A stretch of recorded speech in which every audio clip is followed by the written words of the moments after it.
나폴레옹의 시간이라는 교훈에 보면 가라, 달려라, 그리고 세계가 6일 동안 만들어졌음을 잊지 말라. 그대는 그대가 원하는 것은 무엇이든지 나에게 청구할 수 있지만 시간만은 안 된다. 시간을 금이라고들 말합니다. 그리고 성경은 우리에게 교훈하시기를 세월을 아끼라고 말씀합니다. 우리는 시간을 늘릴 수도 없고 짧게 끊을 수도 없고 빨리 돌릴 수도 없고 천천히 돌릴 수 있는 힘도 없습니다. 하나님께서 돌리는 시간 속에서 우리의 인생은 지금도 하루하루 기록을 남기며 살아가고 있는 것입니다. 하나님은 우리 인생에 지우개를 주시지 않았습니다.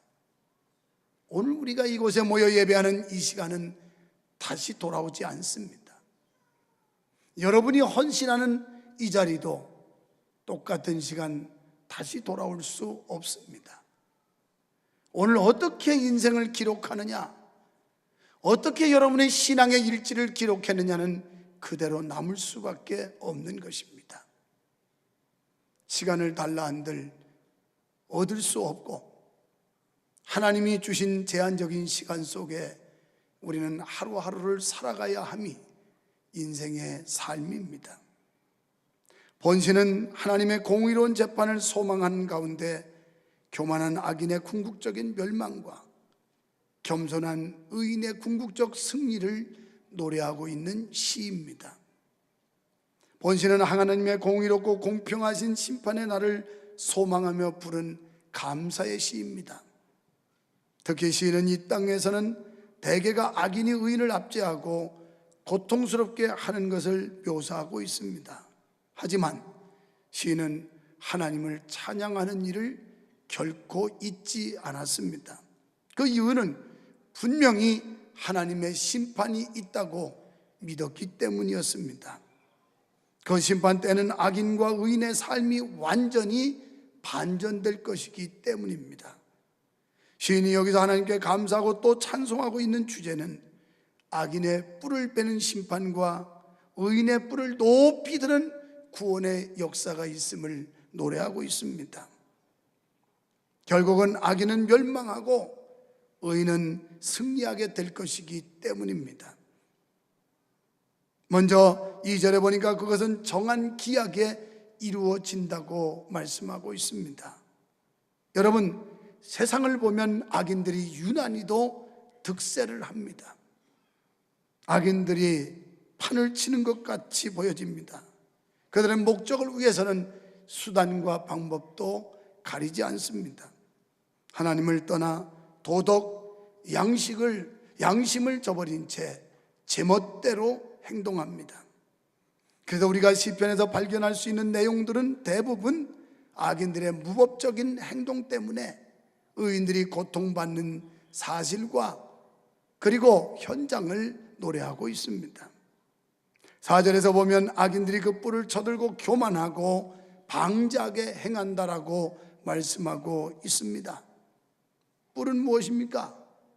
그것은 힘과 권세를 상징합니다. 힘과 권세는 무엇을 말할까요? 여러분, 현대인들에게 있어서 재물, 많은 돈을 가지고 있으면 그저 경거망동하기 이를 수 없고, 그리고 건강, 언젠가 시들 수밖에 없는 육체임에도 불구하고 건강을 자랑하고, 뿐만 아니라 지식, 명예 등등 이런 것을 권세와 힘으로 삼고 있습니다. 뿔 달린 짐승을 보십시오. 기가 살고 당당하면 그 뿔을 치켜들고 그 뿔을 자랑합니다. 하지만 풀이 꺾이고 힘이 없으면 뿔을 들지 못하고 구석으로 도망쳐버립니다. 시인은 여기서 시상을 얻어 이 땅에서 그 뿔을 치켜들고 교만하게 행세하는 악인들을 하나님께 고발하고 있습니다. 2절에 그 결과 시인은 정한 기약에 악인의 뿔은 배임을 당하고 의인의 뿔이 높이 들림받을 것임을 믿음으로 확신하게 되었습니다. 다니엘 8장 19절에 보면 이르되 진노하시는 때가 마친 후에 될 일을 내가 내게 알리리라. 이 환상은 정한 때 끝에 관한 것입니다. 하나님이 정한 때 하나님이 심판하신다는 말씀입니다. 22절에 가면 이 뿔이 꺾이고 그 대신에 네 뿔이 났은즉 그 나라 가운데서 네 나라가 일어나되 그의 권세만 못하리라. 세상 것 가지고 대단한 것처럼 우쭐거리고 자랑하지만, 그걸 힘과 권세로 자랑하고 있지만 하나님의 권세를 대신할 수도 없고 하나님의 권세와 맞설 수도 없는 게 세상 것들입니다.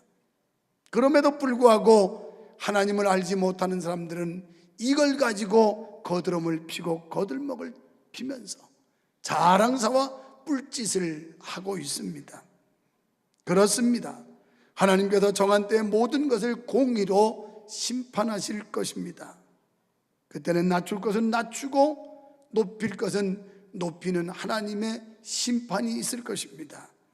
성도 여러분, 우리 하나님은 이 땅의 진정한 통치자이심을 믿으시기를 바랍니다.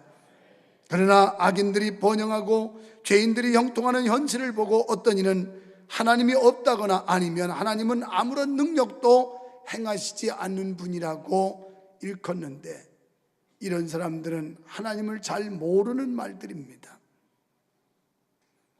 하나님은 하늘에만 머물러 계신 분이라고 매도해 버리는데, 하지만 이런 생각은 아직도 하나님을 깊이 이해하지 못해서 하는 생각들입니다. 진실로 하나님은 전지하시며 만사를 주관하시는 역사의 참 주인이십니다. 따라서 하나님께서는 가장 적합하신 때에 공의의 칼을 빼십니다. 하나님이 기약한 그날에 공의의 칼을 뽑고 공의의 심판을 하시는 것입니다. 여러분, 이처럼 하나님께서 즉각적인 심판을 유보하시는 것은 죄인들이 회개하고 당신께로 돌아오기를 원하시기 때문입니다. 따라서 오래 참아 기다리시는 인내는 하나님의 자비와 사랑의 표시라고 볼 수 있습니다. 만약 하나님께서 심판의 칼을 즉시 뽑아 드신다면 어쩌면 여기 앉아있는 우리도 온전할 수 없을 것입니다. 벌써 진짜 하나님의 심판의 칼에 멸망받았을지도 모릅니다. 하지만 우리에게 기회를 주셔서 우리가 회개하고 하나님 앞에 돌아올 때를 하나님은 지금도 기다리고 심판의 때를 지체하고 계시다는 겁니다. 디모데전서 2장 4절에 하나님은 모든 사람이 구원을 받으며 진리를 아는 데 이르기를 원하신다라고 말씀하고 있습니다. 베드로후서 3장 9절에 보면 주의 약속은 어떤 이들이 더디다고 생각하는 것 같이 더딘 것이 아니라 오직 주께서는 너희를 대하사 오래 참으사 아무도 멸망하지 않고 다 회개하기에 이르기를 원하신다는 것입니다. 어쩌면 이 말씀은 교회 밖에 있는 믿지 않는 사람만 대상이 되는 게 아니라 이 교회 안에 있는 오늘 하나님의 백성이요 하나님의 자녀가 됐다고 자처하는 우리들, 아직도 회개하지 않고 완악한 마음으로 도도하게 하나님의 말씀을 거역하고 그리고 내께와 내 힘으로 살 줄로 착각하는 이들이 빨리 돌이키고 뉘우쳐 하나님 앞에 돌아오기를 하나님은 기다리고 계시다는 겁니다. 그러나 그날이 영원토록 지속되지는 않습니다. 베드로후서 3장 10절에 보면 그날이 도적같이 임한다라고 말씀하고 있습니다. 사랑하는 여러분, 우주적 종말은 더딜지 모르지만 개인적 종말은 언제 찾아올지 모릅니다. 오늘 밤이 내 개인의 종말일지 아니면 1년 후 10년 후일지 아무도 알 수 없다는 겁니다. 하나님께서 기약하신 날, 하나님이 정하신 때가 되면 우리는 싫어도 좋아도 하나님의 심판대 앞에 서야만 하는 것입니다. 여러분, 하나님은 이 기다림의 시간을 통해 당신의 백성을 신앙으로 연단하시고 그들을 더욱 성숙한 신앙 인격자가 되도록 이끄시는 분이십니다. 야고보서 1장 2절로 4절에 보면 믿음의 시련이 오는데 이 시련을 통하여 우리는 인내를 배우게 되고, 그리고 온전하고 부족함이 없게 하시려고 하나님은 우리에게 시련도 주신다라는 겁니다. 그리고 1장 12절에 보면 시험을 참는 자가 복이 있는데 이 사람은 종국에는 면류관을 쓰게 된다는 겁니다.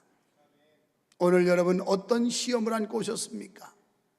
어떤 고난과 역경과 시련의 문제 때문에 시달림 받으며 오셨습니까? 하나님은 이것들을 통하여 우리를 완전에 이르도록, 온전한 신앙이 되도록 우리를 이끌어 가신다라고 생각한다면 우리는 인내를 배워야 할 것이고, 끝까지 인내하여 면류관 쓰는 성도가 되어야 할 줄로 믿습니다.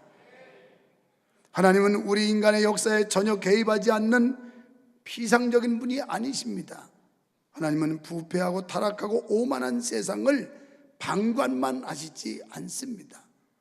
내 멋대로, 내 자유의지대로, 제 멋대로 사는 사람을 끝까지 너러운 관용으로만 지켜보시지 않습니다. 기회를 주셨으나 기회를 흘려보냈고, 그리고 기회를 놓치는 사람에게는 다급한 일, 화급한 일, 아니 두려움과 공포의 심판이 주어질 수도 있을 것입니다. 특히 하나님은 당신의 주권을 무시하는 자, 오만한 자에게 준엄한 심판을 행하십니다. 6절에 동서남이라고 나오는데, 문화와 군사로 교만했던 바벨론과 페르시아가 있는 동에서나, 무식하고 야만적인 족속이 살고 있는 서쪽에서나, 그리고 정치, 문화적으로 내리막길을 걸으면서도 여전히 오만한 애굽이 있는 남이나 간에 일단 오만한 자들은 반드시 하나님께서 심판하신다라는 것입니다. 진정 사람이 자기 자랑에 심취하여 하나님의 주권을 무시한 채 악을 자행하거나 혹은 하나님 앞에서 무례히 행하는 자들, 그러니까 교만한 자들을 물리치시고 그들을 철저히 심판하시겠다는 겁니다. 사랑하는 성도 여러분, 우리는 자기 도취에서 깨어나야 합니다. 어쩌면 우리는 세상 것들로 체면에 걸려 있습니다. 하늘의 신령한 소망을 가지고 하나님의 성령으로 체면에 걸려 있는 사람이 아니라 세상의 부귀영화, 향락, 이런 세속적인 것들에 체면이 걸려서 자기 도취에서 벗어나지 못하는 이런 인생이 아닌지 모르겠습니다. 성경 야고보서 4장 6절은 이렇게 말씀합니다. 하나님은 교만한 자를 물리치시고 겸손한 자에게 은혜를 주신다고요. 베드로전서 5장 5절은 교만한 자는 하나님이 대적해서 싸우시고 겸손한 자에게는 은혜를 주신다고 그랬습니다. 오늘 보니까 반주자가 우리 김민경 바뀌었어요. 이전에 반주했던 박남희 집사님이 세 번째 아기를 또 가졌어요. 늦게 결혼하여 몇 차례 유언을 거치면서 첫째, 둘째, 그리고 또 세 번째 나서 몸을 좀 추스려야 된다고 바톤 터치를 해줬어요. 저 자매가 이미 서울에 있을 때부터 반주를 오래도록 섬겼는데 이렇게 좋은 은사를 묵혀둬서 되겠는가? 녹슬려서 되겠는가? 무슨 일을 해야지? 그래야지요, 목사님. 아무 일이나 맡겨주시면 감사함으로 할 거예요. 그래서 부부성장학교 반주자를 뺏어가지고 줄까? 어디다가 배치를 해줄까? 생각을 했는데 지난 한 주간 여행 중에 김춘옥 집사님 자기 목자인데 카톡을 주고받는 내용을 엿봤는데 너무 감사하다고, 이게 꿈인지 생신지 모르겠다고 음악위원장님께서 저보고 3부 반주를 할 수 있냐고 문자로 질문이 왔는데 너무 감사하다고 하나님 앞에 헌신할 수 있어서, 그러고 보니까 오늘 사이에 이렇게 바톤 터치를 했네요. 얼마나 겸손한 마음들입니까? 오늘 여러분과 내가 가진 재주와 은사와 물질과 시간을 하나님의 영광을 위해 하나님이 기뻐하시는 일에 써야 마땅한 줄로 믿습니다. 이게 겸손한 자예요. 이 모든 것이 하나님의 은혜입니다. 하나님이 내게 건강 주셨고, 하나님이 내게 재능을 주셨고, 하나님이 물질을 소유할 수 있는 은혜를 주셨으니 하나님께 영광을 돌립니다 하는 삶이 기독교인들의 마땅한 삶이 아닙니까? 바로 이런 사람들이 겸손한 사람이에요. 5월 말쯤 미얀마에 지금 짓고 있는 예배당 헌당을 또 합니다. 그 시기에 캄보디아에 건축하고 있는 교회를 또 헌당을 합니다. 그리고 또 미얀마 추가로 짓고 필리핀에 짓고 있는 교회도 곧 또 헌당을 열심히 성도들이 헌신하는 그런 장면을 어젯밤에 받았습니다. 지난주에 목자 공부 마쳤더니 어느 권사님, 목사님 드릴 말씀 있는데요, 그래서 줘보세요. 저도 기념교회 세우겠습니다. 2개 세우겠습니다. 아니야 하나만 세워. 하나도 좋게. 2개 세우려고 그랬는데요, 아니야 하나만 해. 하나만. 나는 지금 너무 감동이 세게들 받아가지고 내가 억제를 시켜요. 하나만 하라고. 이런 목사 어디 있겠어요? 2개 짓거나 말거나. 그럼 알아서 네 그럴 텐데, 하나만 더 하나님 기뻐하실 일이니 하나만 하라고. 자기 집 사서 들어가는데 이게 늘 걸린다는 거예요. 내 육신을 위한 집은 사서 들어가면서 하나님의 성전 이거 기념으로 한번 세우고 싶은 그 감동이 있어서 2개를 세우겠다는 걸 절제시켰어요. 지금 3교회를 추가로 질 수 있도록 대기하고 있어요. 오죽하면 주일 밤에 이제 감동 적당히 받으세요. 내가 이런 장소가 있으니 감동되는 사람 아세요? 그때 좀 하지. 너무 많이 대기하고 있으면 아무데나 줘줄 수 없다고. 현장 보고 꼭 필요한 곳에 교회를 세우지 건수 올리기 위해서 교회 세울 수 없다고. 여러분, 이 모든 게 하나님이 주신 은혜요 축복이 아니겠어요? 재물도 하나님이 얻을 은사를 주셔야 재물이 얻어지는 거예요. 여행 중에 어느 집사님과 대화하다가 이런 얘기를 했어요. 돈이 따라줘야 부자가 되지, 사람이 돈 따라다니면 평생 고생이다. 그렇습니다 목사님. 저도 한때 막 돈이 막 들어오는데 정말 희한하더라는 거예요. 맞다고. 그래야 부자 되는 거라고. 그렇지 않은 건 그냥 밥 먹고 살고 집 한 칸 지니고 살다 가는 거예요. 인생 그거밖에 안 돼. 그건 평범한 인생이야. 별 볼 일 없는 인생이야. 누구나 사는 인생이야. 믿는 사람뿐이 아니라 안 믿는 사람도 그렇게 사는 거예요. 여기서 확인 도장 찍어야지. 꾸라우 교회 현판에서 딱 사진 찍으니까 정승철 집사님이 자기 와이프 손을 끌고 가면서 여보 이리 와요. 우리도 기념 촬영하자고. 그래야 우리도 기회 될 때 하나 세우지 않겠냐고. 찍혔어요. 적당한데 또 교회 저주할 때가 나오면 그 다음번 순위는 정승철 집사야. 자기 말로 해야 되겠다고 그런 소원, 거룩한 서원을 했으니 얼마나 감사한 일이에요. 이러고 가는 거야. 이러다 돈 억만금 쌓았다고 안 죽는 거 아니고 다 죽어. 나는 사실 해외여행하면서 편지 많이 썼어요. 혼자 갈 때는. 그래서 이렇게 올 때면 일주일에 한 너댓 장을 써다가 밤이 깊어가는 이 시간, 그대가 왜 이렇게 더 떠오르고 생각나는지 이러면서 아주 사랑에 에로틱한 편지를 많이 써다니는데 그냥 그걸 다 어디 없애버려가지고 부부성장학교 때 소개도 못해서 그 뒤에는 거의 같이 동행을 하기 때문에 편지 쓸 이유가 별로 없었어요. 내 몸이 불편해지면서 내 안에 그 불편했던 모습들이 떠오르면서 얼마나 힘들었을까, 얼마나 고통스러웠을까. 이심전심이라고. 여러분, 아파봐야 정신 차려요. 나는 어저께도 우리 집사님네 병원 가서 닌겔 꽂고 왔어요. 그러고 줄에 서줬어요. 가까이 보는 성도들이 목사님 얼굴이 같이 갖고 오니까 너무 헬쑥해지셨어요. 여러분, 이렇게 아프다 나았다 벌었다 잃었다 하면서 살다 가는 게 인생이야. 그렇다면 이런 인생을 값없이 살 것이냐, 과연 하나님의 영광을 위해서 하나님이 기뻐하시는 삶을 멋지게 보람있게 살다 갈 것이냐,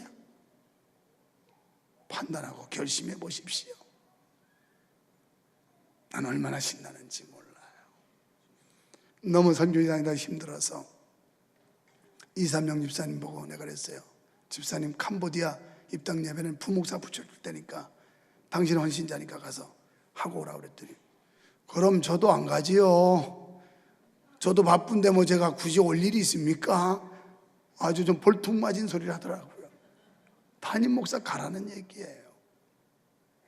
그래서 그래도 목사를 지지해주고 또 존경해주고 아껴주는 성도가 있으니 행복한 거 아니에요. 비록 몸이 피곤하고 힘들지라도 그런 나라들 수없이 갔던 나라들이에요. 그런데도 얼마나 행복한지 몰라. 사랑하는 여러분, 겸손하시기를 바랍니다. 반면에 하나님을 바라보고 매사에 겸손히 행하는 자와 함께 하시며 그 삶을 적극적으로 후원해 주십니다. 시편 147편 6절에 보면 여호와께서는 겸손한 자를 붙드시고, 다 같이 시작, 여호와께서 겸손한 자를 붙드시고 악인은 땅에 엎드려뜨리시는도다.